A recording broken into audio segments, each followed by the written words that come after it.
Welcome back to Wormhole Extremists 621 episode Prophecy on Stargate SG1. My name is David. I'm with Evie. Hello. And Nicole. Hello, hello. And that was one of the coolest effects from season 5. I liked it. Yeah. Yes. A spinning horse. It's nice to see Michael Shanks. Yeah. It is. And we'll see a lot of him in the following episode. That's Spoiler true. alert. Spoiler alert. Damn you, Cam sorry. Mitchell. Yes. So I was going to say, before we dive in, I wanted to say that Joe Malozzi, who wrote this episode along with Paul Mully, revealed that crafting this episode was actually quite challenging. And the writing team did struggle with how to handle Jonas's visions, especially the rules around whether the future can be changed. And they didn't initially have a solution for the climactic ending during the original outline phase, which I thought was kind of interesting. Well, I talked about this episode with him, and even he had trouble recalling just how they arrived at the ending, where you can't stop this from happening, you can't stop this from happening, and you can't stop this from happening, but at some point, for some reason, you eventually can stop this from happening, and it's like, okay. So I don't even remember, so we're going to have to wait and see. I don't like this episode very much, so let's see how it goes. Well, don't spoil your voting. All right. No. That is Frida Betrani's husband. We need to... Cool. Yes, it is. Yes, that is Tom Schultz as Chazen. So he actually moved into academia. He works as a professor at the University of British Columbia, where he teaches acting and directing. And also the other gentleman is Thomas Capacci. I don't know how to pronounce his name, as Alorai.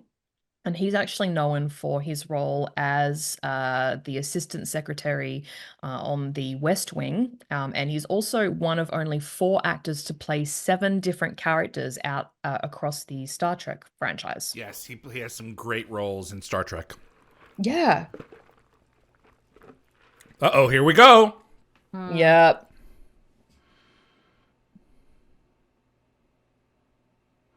So I think I've only ever seen this episode once, maybe twice, and I'm not gonna lie, I don't remember a lot, except Sam gets hurt and Jonas gets flashy. He does get flashy. So bits of this episode might come across to you as a premonition because you've seen it before. Oh dear, oh dear.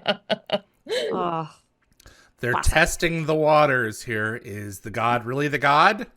Tell us.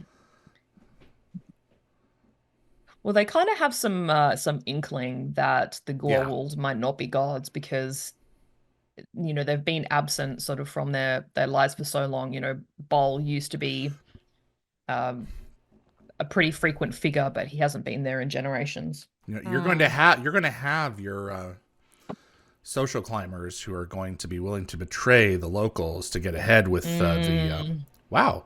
Looks like he just fell into an air mattress. It looks like he's just dead, though, because his eyes are open. Oh, man, that's true, yeah. I do not like that. Yes, no, I don't like that either. That was it's a a choice. bit disturbing. Yeah. I'm going to miss these opens with the Stargate. It really is the prettiest open in the show, in my opinion.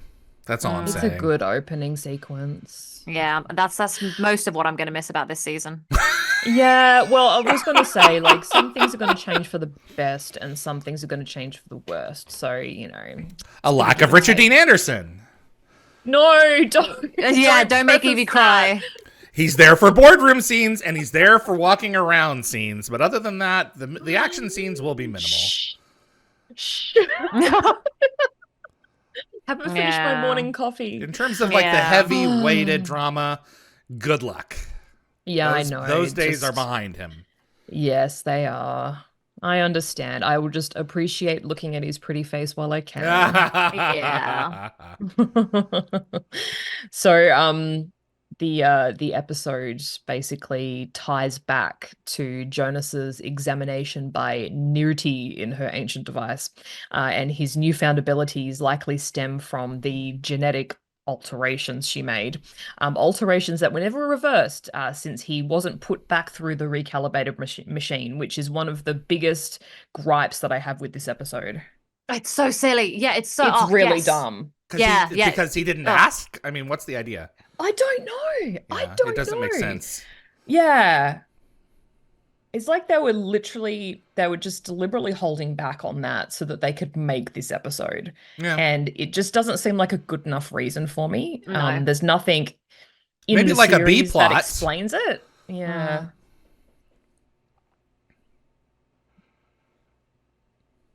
It's kind of sad to me that um Jonas is only around for like these next couple episodes, Mm-hmm. but he takes a I back seat to all know. the other things in a lot of ways. And it's a shame that we're not ending on more of a high for him because the next episode isn't about him at all. So I really sad. don't think that he got an amazing episode in season 6 where it was like, wow, he came No. into his full power on his No. own, not Yeah. I necessarily agree. like power like what we're seeing here, but it was just, there are a lot of characters that you watch in television where it was like, who are replacements, was like, okay, that I can see. I fell in love with that character from this specific episode. And Yes. Corin did a great job over the course of the season with what he was given. But in my opinion, the writing, I was going to say that, yeah. the number of people who consider season 6 their favorite season, they exist, but they are few Yeah. Yes, I don't from know a about writing that. perspective. Yeah. There's some great episodes, but There I do think are, that the writers let but him it doesn't down. deal with Jonas. I Yeah. agree. Well, there's quite a few episodes where he barely like features at all in this season, Yeah. and considering it's his only season, that's kind of sad. And I really liked his character, and I like what they were doing with him, and I wish that they would have had him working alongside Daniel a little bit more, maybe in Yep. season 7, Yep. and then maybe merged him into like Atlantis or something. I think that would have been really That would have cool been so nice. because I kind of like where his character is headed. They are trying to differentiate him from Daniel kind of with this whole memory thing. And I think that would have been like a really cool feature if they hung on to it in some respects. Like Urias he was Tosh able to retain says, some of it. Urias Tosh says, I'm a Jonas guy. I'm curious, Urias, if that means that you're not a Daniel guy, or if you're just saying that you just really like Jonas. Because I have a friend named Denise who, her favorite episode from the whole show is Nightwalkers because, it's really, well, she's not a big Daniel fan. Let's just put it that way. Oh wow. Daniel's the goodest boy in the universe. I agree with that. He's not my favorite character, but like I would agree with that. But I really liked Jonas when I Yeah. first saw season 6. I Yeah. mean, I still like Jonas, but yeah, I did like him as a character. I thought he was a He had good, big shoes to fill. Yeah. He did. He The really character did, did, I and the think actor he did a did. good job. Yeah, for sure. The writers did not give him what he deserved. He really needed his own, like, really rich storyline. I feel bad for Corin, to be honest. Me too. I feel really bad for him. The way he gets like completely removed from the show when Michael Shanks comes back. Yep. It's In yeah. some ways, it was an impossible task. It was. Yeah. It was. It really No, impossible. I can appreciate that, but pity him I in just that really way. feel like they favored more Michael Shanks because of his history with the show, and Yeah. poor Corin just got the rough end. Is it technically a tumor that's coming in? Isn't that technically what it is? Just an unknown tumor Basically, that's yeah. causing his visions. Yeah, because it increases in size like exponentially in a very short period of time. Mm.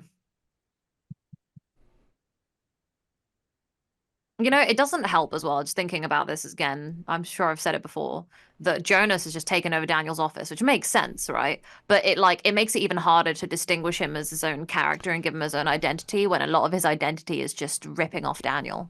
Exactly. I think it Yeah. would have been, ripping off is unfortunately in some cases the right phrase. I think it would have Yeah. been different had he kept himself to an empty room in the facility and one of the team said, "Hey, we would like it if you would take this office. Yeah. We would like it if you would make this your own," which they may have. But off Yeah. In screen. between, when he was getting Yeah. all that muscle in between seasons 5 and season 6. But I think it would have. I think giving permission to the character on screen to do X, Y, and Z, I think would have endeared him to those naysayers a little bit more. I That's agree. a good Yeah. point. The main reason that so many people had such a problem with him Not only because they thought that he was a coward for standing by, even though he eventually did bring Naquadria to Earth, is that Jack called him and his people rat or lying bastards. Yeah, And that's true. You cannot capitulate to these people. So there you go. Yeah, I love that's a good Cena, point I'm just because saying. I mean, yeah, We didn't see I her was gonna say, enough. no, we didn't. We see her once more. She appears in Fallen. And while we're talking about her, she's played by Joanna Newmarch, who's actually a very familiar face on When Calls the Heart. She's been in over 90 episodes. Wow. Side note. But yeah, I was going to say about Jonas, but I think I have lost my train of thought. I'm sorry. Oh, That's okay. If only you had superpowers like he does in this episode. I feel like as I'm getting closer to 40, just my memory is just starting to fade a lot quicker. I'm glad we're doing this now at this age, not when everyone's memory starts to fail even more. Put on your seatbelt. It only gets worse. Trust me. Yeah. Oh, that's what I was going to say. So I was going to say that with Jonas, what David was saying about him sort of filling Jonas's shoes with, filling Daniel's shoes without sort of Daniel's permission, I guess. It's kind of even brought up in the next episode as well, where Jonas is using Daniel's equipment and Daniel comments on it. And I think it would have been a much better transition for Jonas if, it had been almost like a soft handover between the characters. Yeah, it didn't, it was funny, but like when you see it in the next episode, but it's just, no. We've got DJ Knight in the chat who's I think they're wanting you to say hello. Yeah. Yes, hello. And Urias Tosh said, I like Daniel too, though he has his moments. Just think Jonah should have Everyone come back does. in season 9, 10, or Atlantis. I agree, yeah. Absolutely. Yeah. Everyone 100%. does. Have you seen Need? I mean, some parts of that. Oh, yeah. Okay.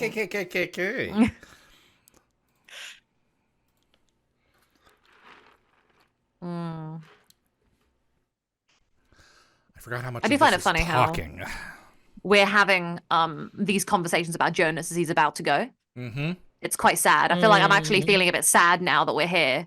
Even though I'm really happy to say goodbye to season 6, I'm sad that I didn't have a better time. Well, you guys can't speak to this, but as an audience, we were expecting a movie at this point after this. We knew that something was coming. Right. We were not anticipating sci-fi to have such good numbers as it did for season 6. And the announcement for Daniel coming back was just, oh my gosh. So as we're watching this, it's like we're still getting used to this character and not anticipating his exit is what I'm trying to say. Yeah. So like even Jonas just said a second ago that he was in that gene splicing machine for over an hour. So I still just don't understand why he just wasn't passed through it again to fix everything. Everyone else got really sweaty and uncomfortable and felt ill. And I guess because he just felt fine, he went, nah, I'm good. Don't put me in that machine. But it's like, bruh, It's like, just get yourself checked just in case, like when you go to the doctor for a standard checkup, you do it because you may feel fine, but there could be something else going on. So Jonas's decision here to delay his treatment, I think really speaks volumes about his character and sort of more in a sad way. So as Ali Snow notes in her Gateworld review, his willingness to risk his life just shows how desperately he still needs to prove his worth to SG1, fearing like replacement if he's not successful and not useful. So Joe Malozzi admits that this ties into a larger goal. Jonas's enhanced abilities were deliberately designed to help establish Jonas as a unique character, moving beyond comparisons to Daniel, as we sort of touched on earlier in the episode. So it's hard to do, man. He is there to fill that assigned archetype. The thoughtful one, the considerate one, the not immediately drive into action one. Exactly. He's there to fill shoes, but they just need to be slightly different shoes. Right. Yeah. A6, not Nike. Yes. It's funny because, when they replace Richard Anderson, they're replacing him with 2 people because the shoes are so big. But they give us 2 such different characters in order to fill that. And it's I think that Ben Browder was in a really tough position, but Claudia Black was able to just continue on her character she had before and annoy Daniel. And that worked really, really well. Brand new archetype to the show, other than Eris Bach and a couple of other rogue characters. And the plus problem with Jonas is that he's not a new archetype. Yeah, but Claudia Black was there for the comedic relief, which they Yeah. were missing when RDA left. Yeah, which is the hole she filled. Yeah, where You talk Ben about the Browder was snark? just Yeah. well, Ben Browder was just filling in the kind of that military role. Well, I he guess, is a leading the man bravado. look, you Yeah. know. Yeah, he And is. it is no coincidence, or that, or it is. There's no. It is on purpose that his first words are, "Remember, at all costs, we're here to protect SG1." They were not Yeah. going to make the same mistake that they made with Jonas. No. Well, they learned, so I guess That's right. Yeah. And we're just like ignoring this episode largely. Do you notice that? Because it's not a great episode. I'm glad we're finding a thing to talk about though, and that is that this is Jonas. This is the only real episode that's like focused on Jonas that's working as a send off while he's a member of SG1. My friends, we almost always have something to talk about. Yeah, I know. But now we're going to see, can I change the future? And for a little bit of time, it's no, I can't change the future. And then suddenly later on, yes, I can change the future, but there isn't really a reason as to why, other than we're almost at 42 minutes. Yes, yeah, Yeah. I have a theory on that. But, okay. you know, it comes with an obvious joke, so I'll leave that to the very end. Okay. Jean Diata said Vala overstayed her welcome, just like Apophis did. Which was a great replacement. I was never not for me. crazy about Vala. Okay, when I say no, not for me, I mean no, I do not agree with you. Vada is 100% for me. She's my boo, but okay. Yeah. I mean, I it's an find interesting her wild card. I couldn't have watched the annoying whole show with her. sometimes. I couldn't have watched Yeah. 10 seasons with her. But she was a great ad for a couple of seasons. I would have to say. She was a needed refreshment, in my opinion. It's just if she wasn't the mother of the enemy army, I just don't know if the U.S. military would have decided to place her on the frontline team. I agree with that. Yeah, that's a good point. I'm just trying to think it pragmatically here. Like, what role does she fill other than, you know, comic relief? She literally carries around a hairdryer and, you know, supplies to break out museum equipment. Field treasure. Okay, come Yes, on. yeah. Seriously? All right. I love her. Back to the episode. Back to the with episode. Jonas. Yeah, with Jonas, right? Hey, the Yeah. artifact. So they got Teal'c, and Teal'c is enemy leader, you know, a senior ranking member of the enemy team. And Jonas is just kind of like just there. Yeah. They're It's doing like what they can. yeah. I wish I'd given him more to thrive with. Like Daniel had a mission, which was to save his to wife. save his wife. Yeah. save Yeah. his And wife, when that changed, you know, Michael started feeling that, you know, his part was kind of, you know, redundant. I mean, he kept on saying, Yeah. I'm cutting clips for this week, and I just rewatched a clip of him with me saying, you know, I wanted to be in more action stuff. Yeah. Which is when they returned, they definitely fulfilled that role. So I wanted to quickly mention that actress there is Sarah Edmondson, Yes. appearing as Netanya, and she actually continues to act to this day. I think she was in Snowpiercer recently. Oh, the series. But she became widely known for her courage in exposing and speaking out against Nexium, including publishing a memoir about her Okay. experiences and appearing in the documentary series The Vow. Okay. I think I saw that actually. The Vow is Yeah, not I saw it. Nexium? It was very good. Yeah. Mm-hmm. Okay. Uh-oh. One of those communication classic balls. So, guys, it looks like that communication ball is the only one that Shazen's got, which explains why he can't stand up to Lord Mott. Easy. That was really good. Okay, then. You know, this is That what made you me get happy. when you watch the episode before you watch the episode. Snark like that. Yes. Okay, so we actually Fantastic. just missed a little thing. The book that he's reading is by W. Waring, who directs the episode, obviously. It's called Precognition, Your Dreams Do Come True. Wow. I also think Jonas should have really waited for the audiobook version because his headache's obviously too extreme to be reading. No, that's true. Yeah. But maybe he would then have earaches. Mm. So now we're seeing that as a result of him changing the timeline, this is what trying to happens to her. interfere. So in Exactly. other Malcolm. words, what he does has no change to what he has seen. It's inevitable. So hold this thought in your minds as we move forward, because it's only going to get weirder. It's one of the few episodes that I have watched through every rewatch that I still can't properly unpack in my head, or when I do, I've lost it by the time I've rewatched it again. Yeah, yeah. It's like that meme of just that like squiggly ball you're trying to find the end. Right. Like it's Well, just leaves you one of those with more rare questions. occasions where Sam has been hurt more than Scylla. Well, he was hurt too, but just not on the Not same as bad, scale as yeah. her. Yeah. That's what I She's mean. up It's like, there you in know. terms of electrical injuries. She's up there. I mean, technically, I guess you could have said that was like one of the times that she's died, because like yeah, her heart there was stopped. no pulse. Yeah.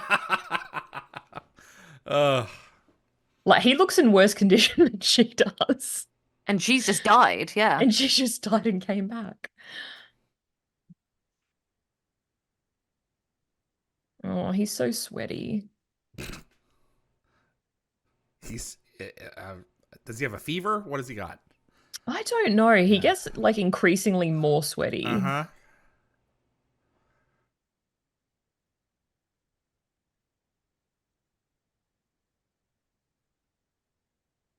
Mm.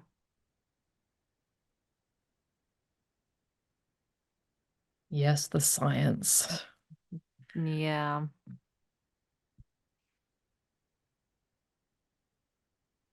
So degree. there's like some interesting scientific inconsistencies here. So Okay. Carter uses quantum mechanics to explain why predicting the future should be impossible.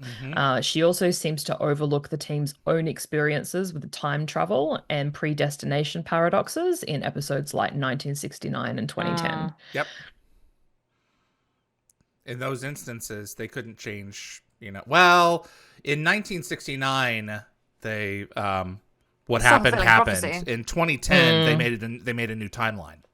Yeah. So the question is, which version of which version do the writers want to use? Do you want the Back to the Future version? One of my biggest issues, yeah. Or do you want the Harry Potter and the, Time Prisoner of Azkaban version? Yeah. Before the theater play, when they changed that rule. Oh, right. Yes. Pierce? Colonel Pierce? Yes, that is Major Pierce? Yes. He also won't know what hit him. But that's only one of two possible timelines. And I love how he's got a red light like right on his face. Yep. I am very with evil. the dark. Yeah. Yep. He basically appears from the red light.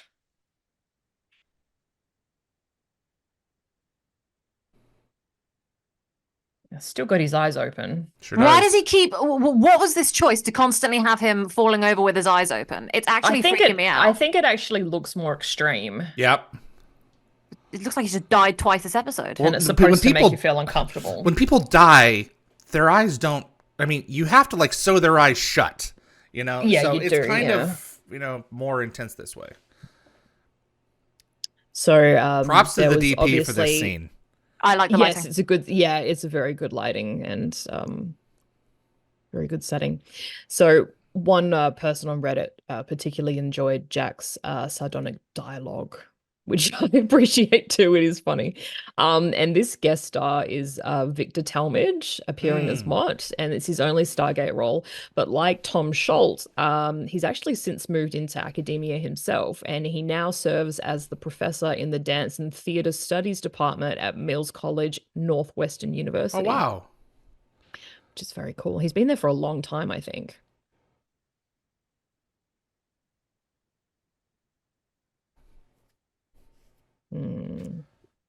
Yeah, those who you have steady work as an actor for a little while, and sometimes you want a steady paycheck, and you move into a different phase in your career. Yeah, something a bit more stable for sure.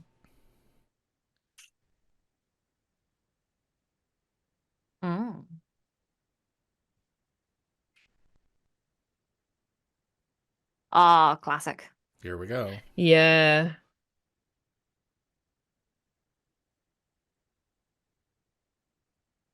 Yeah, I was like trying to think of some sort of clever way that they could somehow disarm it when it wasn't in their possession. Yeah. Mm. I would think that they would have a panic code, you Yeah, know? but like if they're ambushed, You would want to have some kind of a code where it would say yeah, on the device, okay, you're free to come through, and you yeah, just send your enemies on through. But then that would only work until, those enemies never reported back to the main guy saying, yeah, we successfully yeah. made it. Or So, maybe they could have had some sort of chip or something with the user that was also implanted into the device itself, and when the distance between the two was, you know, the further enough iris would apart, open. it would disconnect somehow. No, I'm just Yeah. Oh, thinking I see about what like you're when it saying. gets into enemy hands. Yeah. Yeah, but I mean, sometimes you want people who don't have a chip in them, who are off world, who don't like to be chipped Yeah. like puppies. I To know, go I through know. the I was gate. just trying to think of some sort of chip like puppies. Because I was everyone just has trying to a think of a locator creative implant later on. solution. So That's true. there's your lost shot. Oh, Seizures. post-seizure. There we go.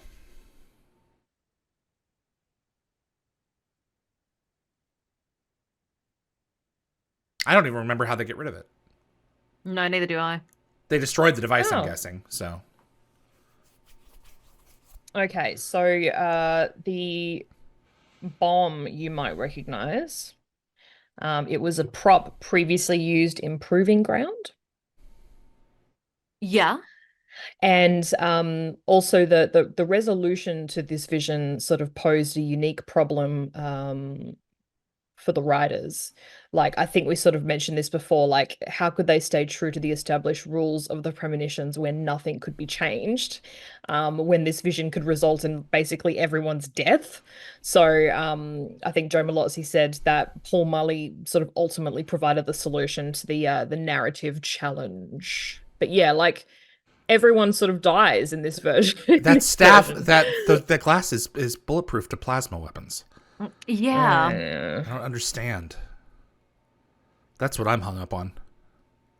I'm not gonna lie, guys. Not remembering anything about this, so this is Oh, incredibly really? weird for me. It's very well done. Yeah. Yeah. I remember the shot behind Hammond when it detonates. That's all I remember. The big Spoilers. white light. Yeah, exactly. Well, it's cool to see him, doing a bit of action, saving the day. Yeah. We don't see him doing this much. The last time I saw him, do this kind of stuff was season 3 in the alternate reality. Yes, that's right. Yes. So I was gonna say like he actually no, that's no, I'm thinking about the no, you're totally right. I was thinking about the wrong season. Cool shot. yeah.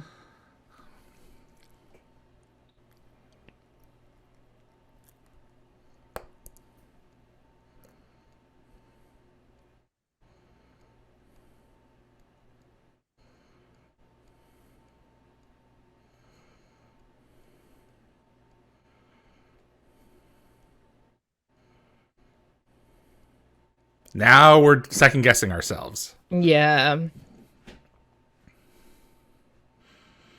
Dan Ben, he likens Jonas in season 6 to Dr. Pulaski in season 2 of Next Generation. Yes, Pulaski had some good scenes. I think she was finally beginning to come in her own near the end of the season, especially with Picard and with Worf. But yeah, no, that was sad. Oh, did they kick it to the curb? Well, they returned. They did. Michael Shanks and Gates McFadden had a very similar arc that way. Oh, okay, right.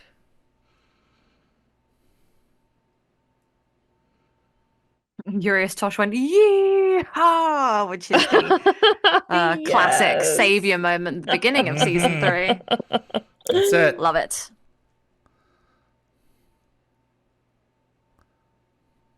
Nighty night.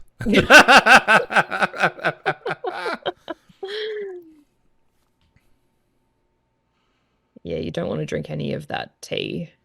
They will sleep for many hours. Good girl. All right.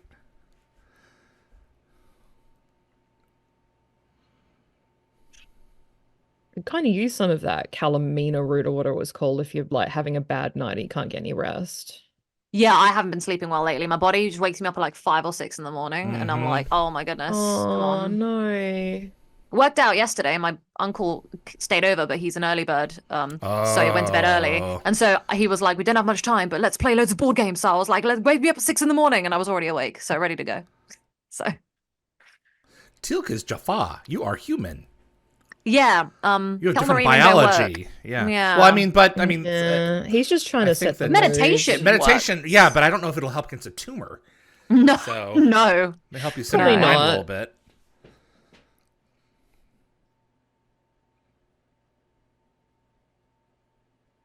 I used to wear a very similar top for Taekwondo.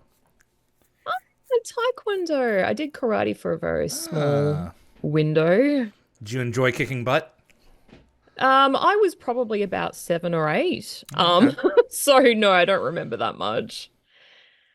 So, several people on Reddit shared like interesting perspectives on Jonas's abilities. Mm. So, one person noted a apparent inconsistency in how Jonas's visions worked. Like the first couple showed events he personally experienced, while Yeah. this one showed events that he On wasn't another even planet. present for. Yeah. Yeah. On another world, no less. Another world, not yeah. just another room at the building. Which would make me think that a consciousness was at work giving him this. Yeah. So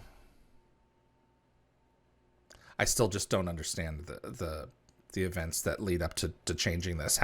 What makes them different from the events that came before, other than Yeah. these are more, Oh, see, Pierce knows story ending. Hiragana. Yeah. Yeah, blowing up the base And and blowing up SG1. Tilk, surely Tilk knows better than to do that. Yeah. And to then stand up? Dude face.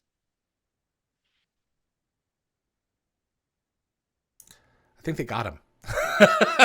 Yeah, well, he basically had like a big target painted on his wide back when he stood up. Yeah. Lockwatcher looks like the field for David's favorite dragon. What was the name of that dragon? Are you talking about Ganos Lao? Or I don't think the dragon had a name. It I think wasn't you had called to that, it speak was you had to yeah. speak the name of its own master. Yeah. Tilk was like perhaps Puff. I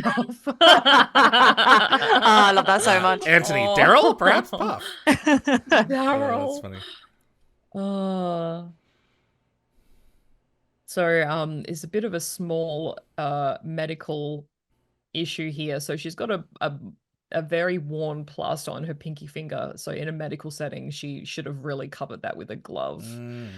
But she's using a little flashlight, which is a point for some people. It's very Janet of her. Yes, it is very Janet of her.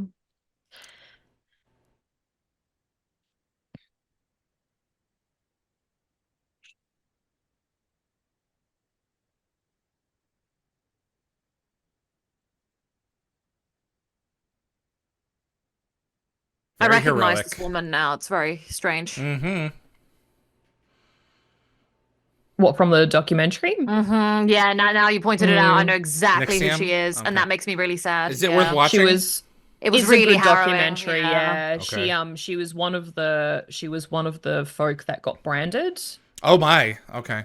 Yeah, she but did. she's had it removed now. But I think she had there was pictures taken for that big expose on the New York Post or whatever it was. And that was her.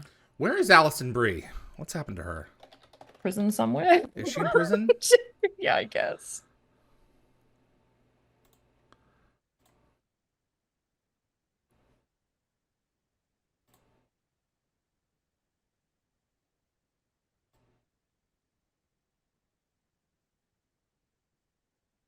Oh, Corin. He's doing a good job, Corin. You know what? I feel like this episode could have really been something that cemented Corin's character, but they just didn't give him enough to feed on.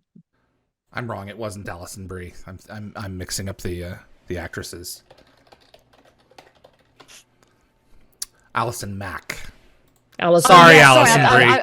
I disparaged her. I didn't realize what you were trying to say. Yes. it's a shame because I absolutely love Smallville, seeing what Allison Mack did. Yeah, she's out of prison now. She was there for 3 years. Now she's on probation. Yeah, okay. Nikki Klein from Yes. Battlestar Galactica was also part of it too with her. That's so right. disturbing Yeah. as well. But thank God I never liked Callie from Battlestar anyway. So Thank God you didn't like her, so it wasn't. I don't know. So it was no she personal wasn't very impact on your likable. fandom. I didn't like her either. yeah, it didn't hurt as bad as Allison Mack did.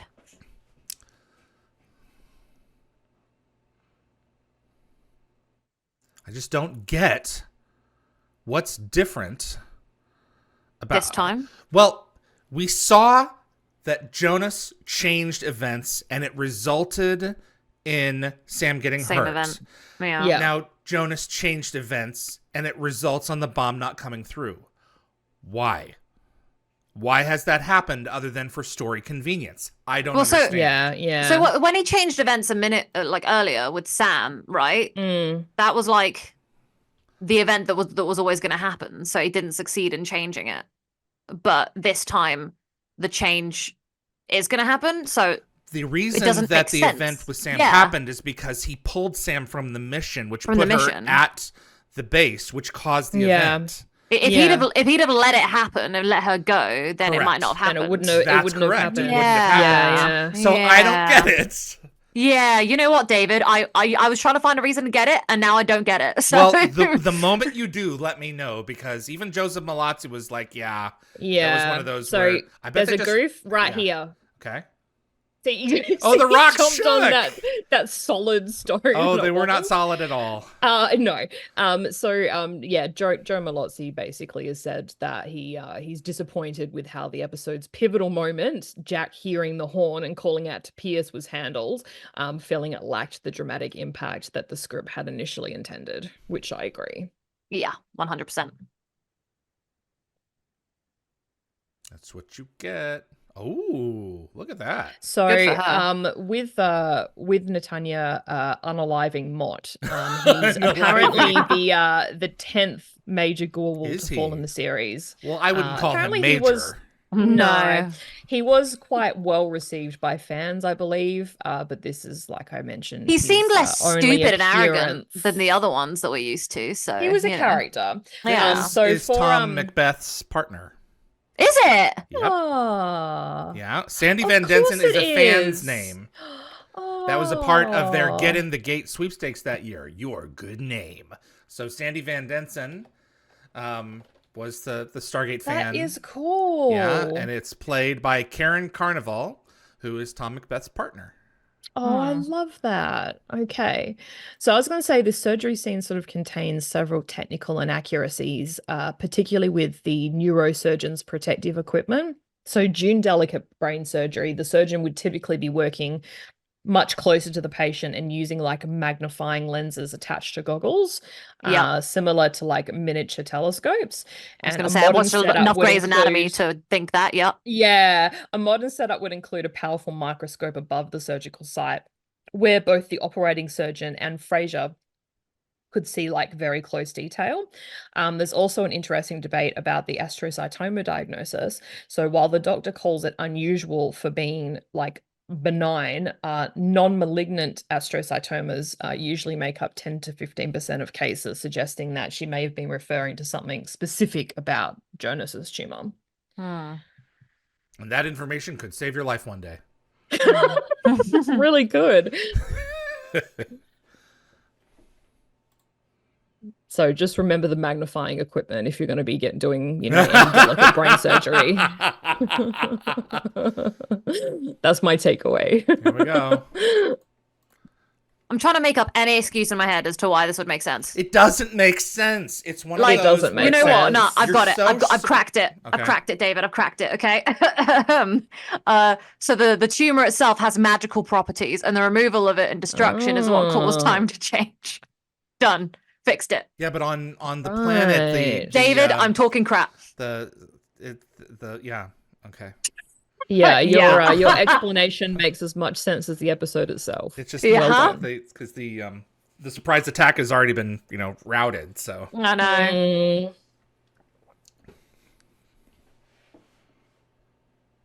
That tumor was actually a time god. just living inside Jonas, latching on. And that's what happened. Right. Oh, Stargate. You be gating. You be gating. You be gating.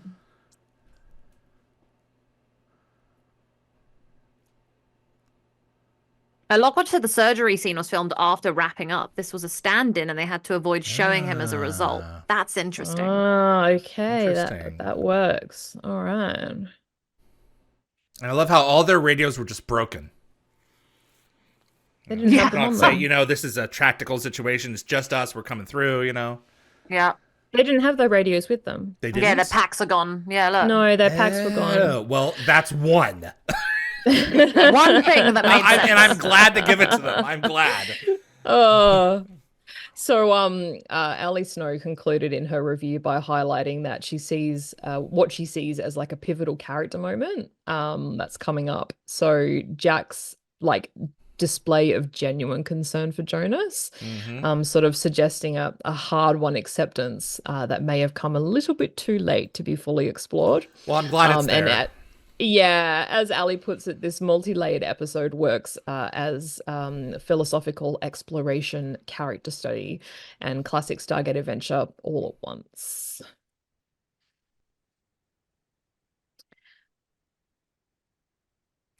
Similar to ordinary brain tissue, but the neurons were 5 times more densely packed.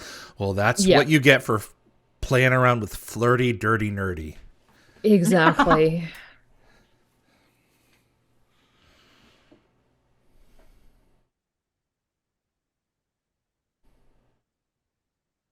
No lottery numbers.